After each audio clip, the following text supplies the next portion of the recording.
everybody, and welcome to another board game review and gameplay demo. Today's is very special because it is virtually a retro review at this point. The reason that I wanted to do it is because I was talking to a few people at my friendly local game store, the regular game night that I attend, and I realized that we are at the point now where whether it's newer gamers who are just recently coming into the scene, so to speak, to the hobby, or if it's people who have been around a while but are sort of like not necessarily pigeonholing themselves but focusing on a specific type of game, there are a lot of really classic, well-known, good games that a lot of people have not played. And I talked to several people specifically who have not played this game. And the game itself is Puerto Rico.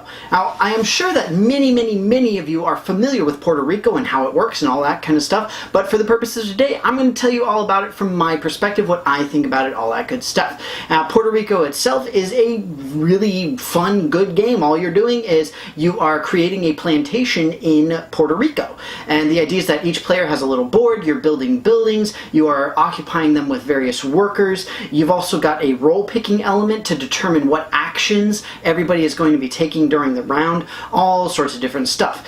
And it's a fun game. It plays, I believe it's 3 to 5 players. It takes about an hour and a half to 2 hours, just depending. It's a relatively simple game to learn, but there is a lot of relatively good, deep, complex strategy in it. It's a ton of fun. Again, it's quite the classic. So it was also re-released or re-implemented, I guess is the better term, with San Juan. Now that I actually have not played. So I will admit that I've only played Puerto Rico, but for now we are going to be talking about Puerto Rico, and we'll start off with what this game is similar to. As far as similarities are concerned, there are 3 major ones that I wanted to talk about. In my little introduction, I mentioned a few major mechanics that Puerto Rico uses, and there are several games that play very similarly with those specific mechanics. The first similar game I wanted to talk about was Race for the Galaxy. Race for the Galaxy has not only the role-picking aspect, very similar to Puerto Rico, but also the same sort of tableau building as well. In Race for the Galaxy and Puerto Rico, what you're doing is you're picking specific phases of the game to do. So in Puerto Rico, you are picking a role, technically, so you are playing as the captain, as the prospector, whereas in Race for the Galaxy, you're saying this phase is occurring, but it's the exact same principle. And the idea is that if you pick it, then you get a bonus to it, and if nobody picks a specific phase, then nobody actually gets to perform that specific phase. So in that sense, they are very similar. In addition, the so-called tableau of Puerto Rico is a grouping of plants that you are going to grow up and harvest so that you can get goods that you then ship off and or sell throughout the game. The second similar game I wanted to talk about is Citadels, and it's virtually identical in terms of the playability and the mechanics as with Race for the Galaxy. You also have a role-picking mechanic and you've got a tableau building mechanic. The major difference is that with Citadels, you are very specifically picking a role for yourself. You are picking a specific person that allows you personally to do something and nobody else. So in that sense it's different, but again, you're building up tableaus. In the case of Puerto Rico, you're trying to build up a tableau that synergizes with the various buildings that you have as well. And the third similarity that I wanted to mention is Caylus, and this is a relatively minor similarity, but the reason being that in Puerto Rico you have a sort of worker placement mechanic where you get colonists, as they're called, and you're placing them on your empty plantations, which are sort of your tableau, and then also on your buildings so that you can activate them. In Caylus, you have a similar thing where you're trying to activate different tiles as you go down and around. And in Puerto Rico, the colonists will stay wherever you put them until you draw the particular role that allows you to rearrange and move them around, whereas in Caylus it resets every round. But you do have that similar type of mechanic. So with that, we're going to jump right on ahead into how to play Puerto Rico and my actual demo for it.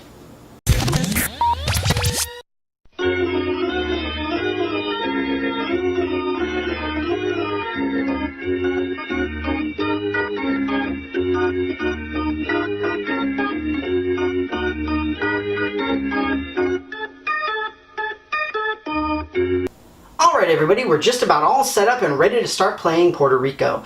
Like I said, this is a deceptively simple game that has some relatively deep strategy in it. In the end, the entire goal of this game is to get the most victory points of anybody else. There are two major ways that you get victory points. One way is by building buildings. The buildings themselves will give you victory points, and then these larger buildings will give you bonus points at the end of the game. The other major way is by shipping goods back to the old world, which is what these ships are for. Now, obviously, I'm going to go over all of that, how it's going to work. That said, this is going to work a little bit differently from most of my other demos, where normally I'll go through a couple of rounds so that you can see how the game actually works. In this case, what I'll do is I'll just go through the individual roles that we'll be picking from. And what that'll do is that'll tell you what each thing does. Now, it's going to be up to you as the player regarding what is the best strategic decision for you at any given time, but at the very least, you'll know what each one does and how they work. So, for the exact setup right now, I've got it set up for 3 players. You can see we've got 3 player boards. On each player board, we've got several very important things. In the top left corner is where we will be building our buildings. We've got 2 different sizes. Again, I'll explain that in just a little bit. Down here in the bottom left corner, we've got the space for all of our plantations as well as our quarries. So this is where we're going to be putting our different, essentially food and good producing tiles, so that we'll be able to generate goods and subsequently either sell or ship them back for money or victory points respectively. The other major things that we have, obviously we have all of our roles here. We also have our goods available, our trading house, which is where the goods are going to go after they're sold and you get some money for them. We've got our colonist ship. This is how we're going to get our little workers, which are going to occupy our land spaces and essentially activate the tiles. In addition, we've got these 3 cargo ships, which are what are going to send everything back to the old world. A note on the roles here. Right now, because I've got it set up for 3 players, we only have a total of 6 roles. We're only ever going to use 3 of them, so there's going to be 3 left over. If you have more players, you can play up to 5 people. You're either going to add 1 of the prospector roles for 4 players, or you're going to add a second prospector role for 5 players. So regardless of how many players you have, you're always going to end up with 3 roles remaining. Finally, we've got several piles of stuff as well. We've got our victory points over here, and these are counted out specifically for the number of players. In this case, I've got 75 because it's a 3-player game. Here we've got our colonist supply, which consists of a total of 55, again for a 3-player game. And then we also have our bank with all of our doubloons. Now, you may notice that these little things are not so great. You may know, if you've watched my videos before, that one of my biggest pet peeves is money in games. I cannot stand low quality money. And this is a great example of pretty bad quality money. You can see it bends, it flexes, you know, I mean, just like squeezing it in between my fingers, I'm bending it and it's just really frustrating. Okay, so see, I'm bending my coins just for you guys. So what I'm going to do is I'm going to replace all these. So we're going to get rid of those. Go away. Boo, those coins. And instead, we're going to replace them with my big, giant, awesome coins here. So I have my big, giant, official board gaming coins here that we're going to use instead. Now, obviously, we don't need to go up to 100. In this case, you don't need to have 100 coins at any point during this game. Only having 1s or 5s is perfectly fine. That said, I highly recommend you use anything else other than the stock coins. Use poker chips. Use, I don't know, cat hair. Doesn't matter. Just something else, because those things are terrible. Yeah. Blech. Right? Just get rid of them somehow and readjust your buildings. Right? Every player also starts with 2 doubloons. Now the doubloons, the amount of money that you have, is not hidden from anybody. It goes on this little thing called a windrose. And that's what the rulebook refers to whenever it says windrose, is this little thing in the upper right hand corner of all of the player boards. Right, so everybody starts with 2 doubloons, again for a 3-player game specifically. And last but not least, we also all start with a plantation. So the first player will start with an indigo, the second player will start with an indigo as well, and the third player will start with a corn. And I'll get into why that matters and what they can do and all of that kind of stuff again once I start talking about the roles themselves and what they do. Before I start talking about what each individual role does, I'll make a few quick notes about basic rules that attain to the entirety of the game. First off, the governor. This is the first player. This is the person who starts off the round and picks their particular role first. And the rules say you pick the first player however you want to do it. The other thing, like I mentioned, after we have all gone, so let's say that these three roles are gone and they have been picked by the other three, then it's the end of the round. What we'll do is we'll put down an incentive. And in this case, what it is a single doubloon on each of the other three remaining ones. Now, this is the same regardless of how many players that you have. So after that, we put the rolls back that were picked, and then the governor will rotate clockwise to the next person. In addition, whenever you pick your role, if you are picking one of these six, one of the basic 6 ones, then these are ones that everybody is allowed to do. So the person to pick it will take the action first. They may take the privilege, but they do not have to. The actions are not required except for the captain. That's the only one that you have to do if you are capable of doing it. Everything else is completely optional, but essentially you take the role, you do what it says. If you want, you take the privilege. If you're eligible to do it, then you can take the privilege, and then the person to your left going clockwise does it, and then the person to their left again still going clockwise does it, and so on and so forth, however many players you have. And then the next person will take their role, etc., etc.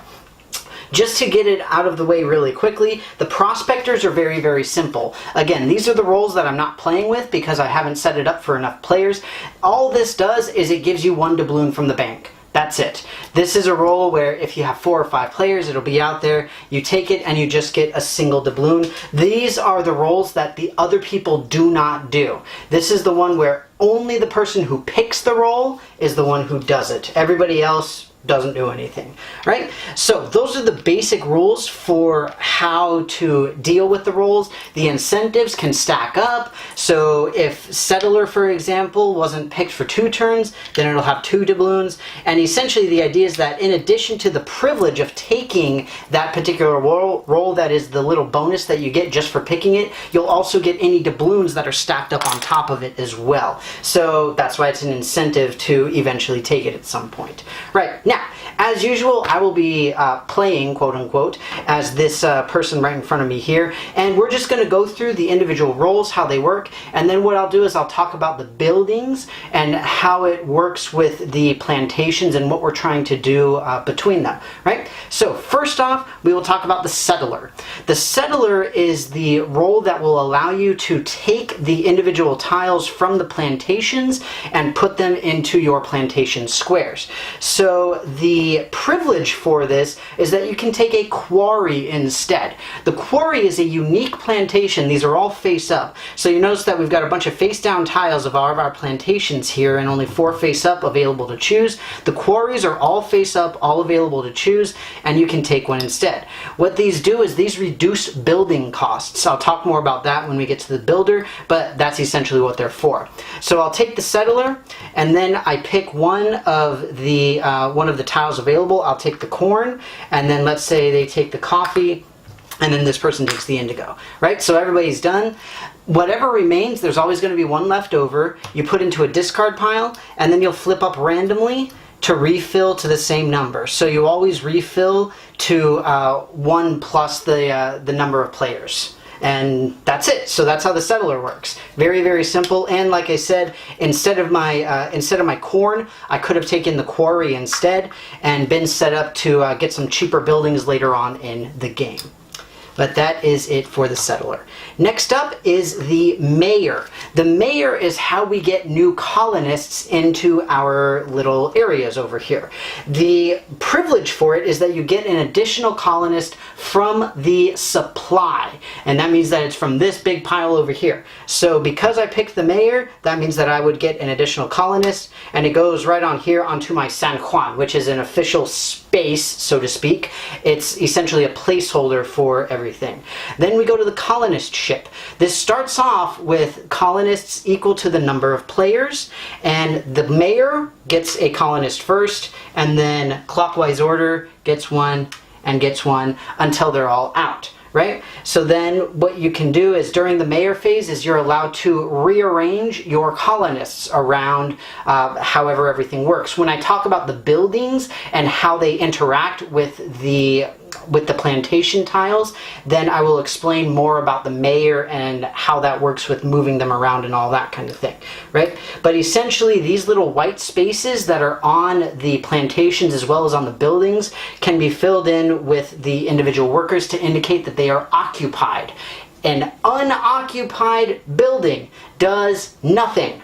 It is just sitting there. It doesn't give you any sort of benefit whatsoever. Same thing with an unoccupied plantation. It does nothing. It's just growing, but you're not harvesting it. Very simple. Yes? And that's it for the mayor. When you refill, the way that you refill is you count the number of empty building spaces in all of the player boards. And again, it's not the plantations, only the buildings, and you refill that number. If it's less than the number of players, then you would just refill the number of players, in this case 3. As you go through the game, you can see some of these buildings have 2 or 3 spaces available, so you're going to end up having quite a few empty places, and you might have 6 or 7. So on that note, if you have more colonists than the number of players, the way it works is the same thing. We will start with the mayor, they get 1, and then we go clockwise, clockwise. We still have some left over, so we go back to the mayor, and then we just keep going clockwise around until we run out of colonists. So you notice this person over here did not get 2 colonists, but these 2 people did get 2 colonists, right? So that's it. That is the mayor phase. And again, the other option is that you're able to move workers around or colonists around so that you can adjust how your buildings are occupied, how your plantations are occupied, all of that kind of stuff. Next up is the builder. The builder, the privilege is that you are allowed to pay 1 less doubloon than the cost of an individual building. The costs for the buildings are printed in the small white circles. In the upper right-hand corners are the victory point values. So you can see all of these in this first column are 1 point, 2 points, 3 points, and 4 points. Like I mentioned in the very beginning of this demo part, these larger buildings will give you bonuses if they are occupied at the end of the game and you fulfill certain requirements. So essentially you can see these are 1 and 2 doubloons up to 3. These go from 3 to 6, and these go from 5 to 9, and all the big buildings are 10. Now, like I mentioned, this is where the quarries come into place. You can see that we've got these little quarry symbols above the individual columns. This is the number of quarries that you can apply to the cost of those particular columns, and the idea being that if you have a quarry occupied, then you pay 1 less doubloon down to 0. So essentially, if you have 1 quarry here, you could get a small indigo plant for free, and you would just put it right there, right? And that's it. You wouldn't have to pay any doubloons for it, okay? But that's essentially how it works. And again, with the builder, you pay 1 less doubloon whenever you get a building in general. So for example, I might get a small market here, and then I would just put it right there. Even if you've got workers in San Juan, or if you've got colonists in San Juan, you don't move them into the unoccupied spot yet. You can only move colonists around during the mayor phase. That's it. Okay? But that's the builder phase. That's essentially it. You are simply building up the buildings. Next up is the Craftsman. The Craftsman is the one that will allow you to produce on your plantations that are capable of production. And in addition, the privilege for the Craftsman is that you get an additional good from the supply of a type you produce. In other words, if you're not producing coffee, then you can't just take coffee. It doesn't make sense, okay? The thing is, there is only a single good that you are able to produce without the appropriate building, and that is corn. So remember when this player over here, the third player, the final player, got corn as a free plantation? That is somewhat of an advantage in this case because they're going to be able to produce immediately. Well, as soon as they get a colonist, they'll be able to produce on that. Whereas everybody else is at least going to have to get a small indigo plant. which is a cost of 1. So that's essentially how these buildings work. These 2 rows are the production buildings. These 2 are for the indigo, sugar, and then tobacco and coffee. And essentially, if you have the corresponding number of building spaces and plantations occupied, then you will be producing that much of a particular item. In other words, if I have a small indigo plant and it as well as my indigo plantation both have a colonist on them, then I will produce a single indigo barrel, a single indigo good. Okay? If I had 2 indigo tiles and they were both filled, then it doesn't matter because I don't have an additional production plant to take care of that second indigo plantation. Right? Easy enough, yeah? So that's how the Craftsman works. And again, with this situation, I'd be able to get 2 indigo simply because I picked the Craftsman and I can get 1 more of a type that I produced. Okay? Next up is the trader. The trader gets 1 more doubloon from the bank when they actually do a trade. This is essentially just selling goods. That's all you're doing. So after a production phase, then hopefully several people will have things to sell. And this is the trading house where you can sell corn, indigo, sugar, tobacco, and coffee, all 5 of the items, or all 5 of the goods. The problem is that corn sells for nothing. It technically has a price of 0. Indigo is 1, sugar is 2, tobacco is 3, and coffee is 4. So obviously, the better the item is, the more that it will sell for. But here's the thing.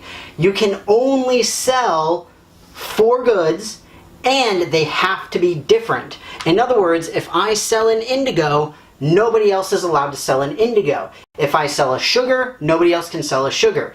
If there is a indigo, a sugar, and a tobacco in there, then nobody is allowed to sell any of those 3 for the 4th spot, and they will stay there until the trader is picked next and somebody can sell something to clear it out. That's the thing with this as well as with the ships. If they are not completely full, then they will just sit there and, as we say in the gaming group, collect bees, right?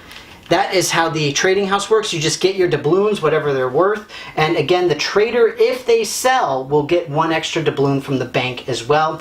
There are buildings that modify that. There are buildings that essentially modify everything. But again, I'll get a little bit into that later on. Last but certainly not least is the captain. Oh, captain, my captain. The way that the captain works is this is where we are shipping our goods back to the old world using these 3 ships here, okay? And for this 3-player game, we've got a ship of 4, a ship of 5, and a ship of 6. If you have 4 players, then you would have 5, 6, and 7. For 5 players, you have 6, 7, and 8 space ships, right? Makes sense? Now, when you take the captain, then you get a victory point for each barrel that you ship, right? But here's the thing. You are only allowed to ship a single type of good, and you have to ship all that you can of that good. So for example, if I've got 2 corn, 2 tobacco, and 3 indigo, just for the sake of argument, then I would most likely want to ship my indigo. Okay, so that's what I would do. I would take my indigo, I would pick a ship, and I would put those 3 on, and then I would take 3 victory points because I shipped 3 barrels. Okay? Victory points, unlike money, are hidden from the other players, right? Plantations and money are visible to everybody as well as goods, but the victory points you have are invisible to everybody else. They're all hidden. Okay? At the end of the captain phase, after everybody's done, after you have shipped your goods, then you have to discard everything except a single barrel. 1 barrel, not 1 kind of good, but a single barrel of a single good. Okay? Again, there are different buildings that modify this. There's a building called the Wharf, I believe, that is literally your own ship, so you're able to ship no matter what. And essentially the rules for the ships are very similar to the trading house. If you have a ship with indigo, you can only put indigo on that ship. If you have a ship that is corn, that is a corn ship. If you have a ship with coffee, that is a coffee ship. Now, because all 3 of those are occupied, we are not able to ship tobacco or sugar because there's not an empty ship for it. So what we would need is we would need to try to get one of those buildings in order to be able to ship our stuff out. Okay? But Most important thing is that you discard down to a single barrel after you're all done, unless you have the warehouse buildings. So there's two warehouses, there's a small one and a big one, and again, those affect how it is that how your post-shipping aspect works. But that's pretty much it for the game. Like I said, there's not a great deal of nuance, but there are a lot of very Eurogame mechanics to it, particularly when it comes to like claiming a ship or just sort of selling a corn for the purpose of making sure that some other person isn't able to sell something and all that kind of stuff. But now what I'm going to do is I'll talk a little bit about how the mayor works in terms of once you have some buildings and you get some colonists and you're moving stuff around and then doing some production and everything. Okay everybody, I'm just going to give you a quick demo of how the rearrangement of the colonists works during the mayor phase. So say that I am the governor and I take the mayor card. So that means that I will get one from the supply, and then I will be getting at least one colonist from the ship as well. And so now, the way that my board is set up here, I have a single indigo plantation occupied and my small indigo plant occupied. That means that each time the craftsman comes up, I'm going to be producing one indigo.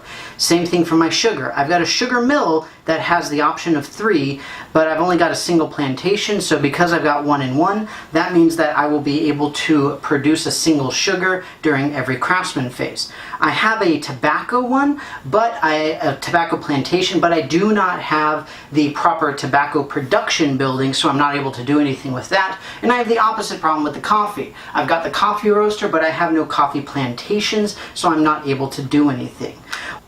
Once you have the colonists that you're going to be working with, what you can essentially do is you can put them all into a big pile and then rearrange them however you want. I tend not to do that. I tend just to add and then readjust if need be. So one thing that I could do, for example, is I could put one on the sugar mill and then one on this other sugar plantation. If I do that, then now I'll be producing 2 sugar each time the craftsman roll comes up. Alternatively, I could put, I could put one on the coffee roaster and one on the tobacco. The thing is that does nothing for my production, so there's not really any point to it. Same thing for adding another indigo as well, because the indigo, I've only got a single spot in my indigo plant, so I'm not able to support the production in more plantations, unfortunately. Now that said, we can do this to sort of manipulate the mayor a little bit, because if we put it like this, then you notice we have 1, 2, 3, 4, 5 unoccupied building tiles. Because we've got 5 unoccupied, then at least 5 colonists are going to go back on the ship, maybe more depending on what the other people have. If on the other hand, let's say I completely abandon my corn, and we go for the small markets so that I can get some extra money when I sell things, and then more sugar because maybe I'll get another sugar plantation, then now I've only got 3 empty ones. So this player's contribution, so to speak, to the colonist ship would be 3 more colonists. And that's pretty much how moving around with the mayor works. Again, the rules technically say that you put all the colonists in a big pile and then you distribute them however you want, but you can do it however you wish.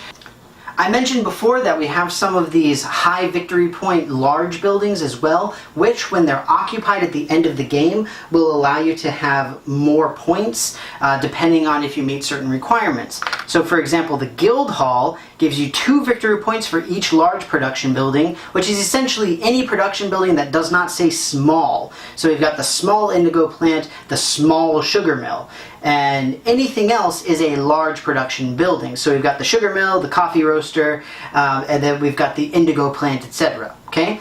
If you have the small production buildings, then you get 1 victory point. Again though, this has to be occupied at the end of the game for you to get those extra points. It is still worth 4 points at the end of the game. Okay? Regardless of whether or not it's occupied, you always get the top corner victory point value at the end of the game. Speaking of which, the way that the game ends, there's one of 3 ways. One way is if you do not have enough colonists to fill up the colonist ship when you need to after the mayor phase, when somebody fills up the entirety of their building area, or when you run out of victory point chips. If you run out of victory point chips, that's going to happen during the captain phase, then everybody still gets the victory points they're entitled to beyond that. You just have to keep track of it some other way. Maybe you can use the stupid coins that you threw away because you replaced them with good quality coins instead, or something like that. Thankfully, a vast majority of the buildings are very, very self-explanatory. As I mentioned before, one of them is the wharf, which is essentially your own ship. We've got the small market, which gives you an extra doubloon when you sell things. Large market does the same thing, but with 2. And again, the buildings in general are very, very self-explanatory, and the wording is fairly simple on them. So this is another good one. The office allows you to sell the same kind of goods. So in other words, you could have 2 indigos in the trading house and things of that nature. One of the nice things is that on the back of the rule book, they have all of the buildings, so that instead of trying to reach over, grab a building, or like awkwardly shift your head to try to read what's on the board, you can just pass the rules around and read what everything does. In addition, in the back of the rules, it explains in more detail what each individual building does. So it shouldn't be too difficult to figure it all out, but again, it's in the rules and you can consult them if needed to get more of the details. That said, I am pretty much done with this little demo. I hope that you all enjoyed it. Now we're going to move on to some pros and cons as well as general conclusions about Puerto Rico.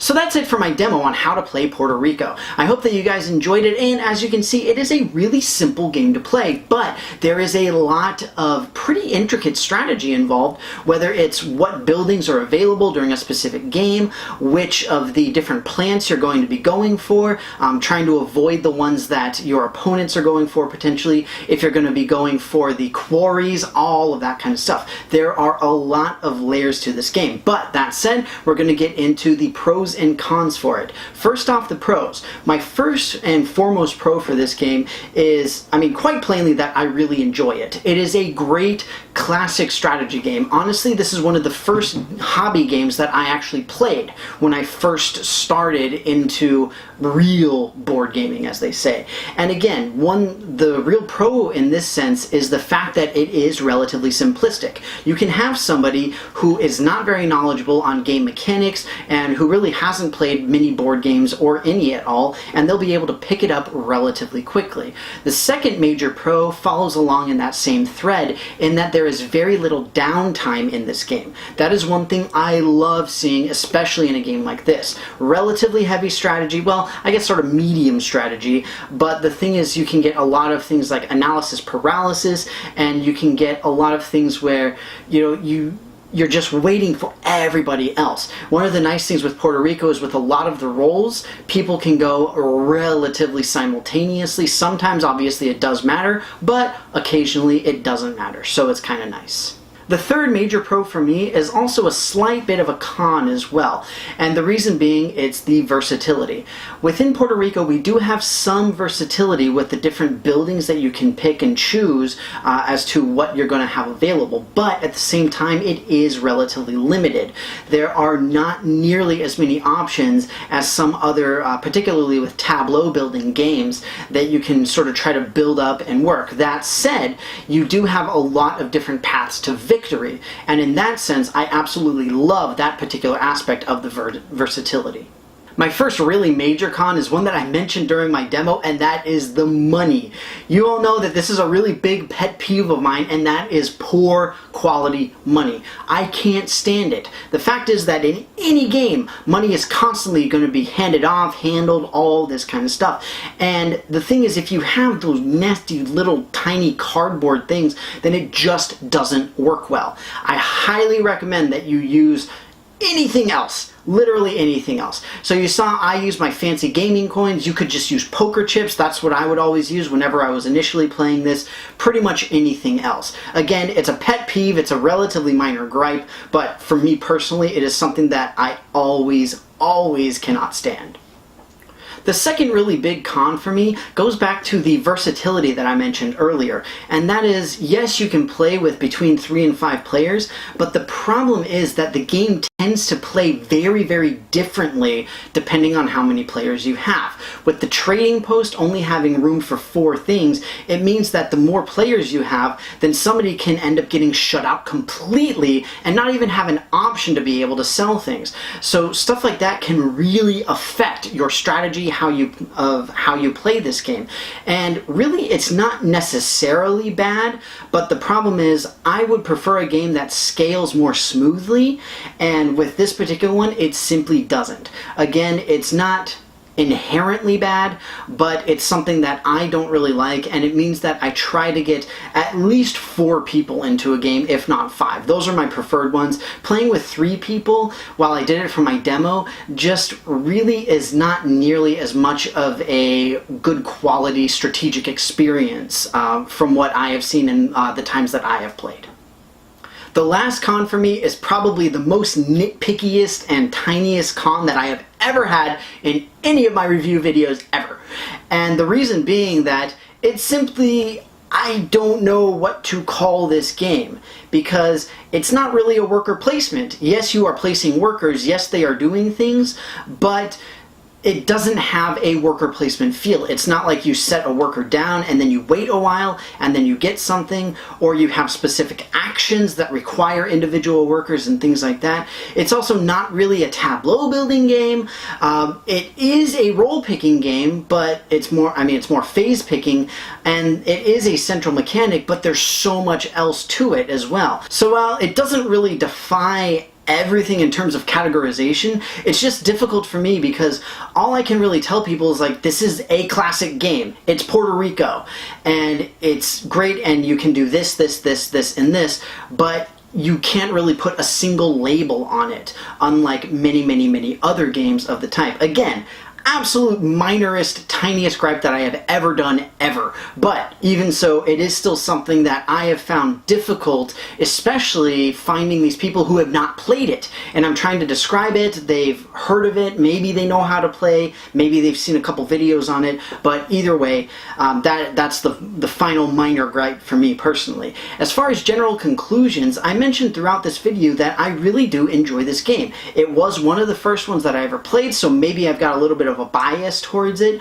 but at the same time, playing it now, years later, I still really do enjoy it. I still suck at it, don't get me wrong, but I really like playing it. I love the different avenues of strategy that you have. I love all the different ways that you can go and win. The fact that while you can't switch on a dime necessarily what you're doing strategically, you can switch it relatively easily based off of what your opponents are doing. Relatively fast-paced, reasonable time length, and again, very, very simple to learn how to play, even for pretty new players. So with that, that's going to be it for my review and demo for Puerto Rico. I hope that you enjoyed this video. As always, please put any and all thoughts into the comments below. I would love to hear what you guys have to say, including what you think of the video, the game, and any other games that you would like to see me review in the future. I'd also like to remind everybody that I am now on Facebook too, so you can see the link in the description to this video so that you can see all sorts of new and cool articles and different videos and all sorts of fun, cool stuff that I post over there. So please go and take a look at it real quick. Thank you again for watching, and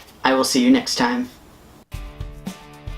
Thank you so much again, everybody, for watching my sort of retro review on Puerto Rico. As always, please let me know any and all thoughts you have in the comments below about this, including but not limited to if you would like to see more videos like this that are more focused on older games rather than at least somewhat newer games. But with that aside, I do have several of my playlists linked up at the top of the page so that you can see some more of my work, and if you want to see more of me in the future, please click on that big giant subscribe button. In addition, check out my Facebook and my Twitter so that you can see when I'm live streaming video games, as well as when I post new videos and have fun news articles that I find. With that, thank you so very much again for watching, and I will see you next time.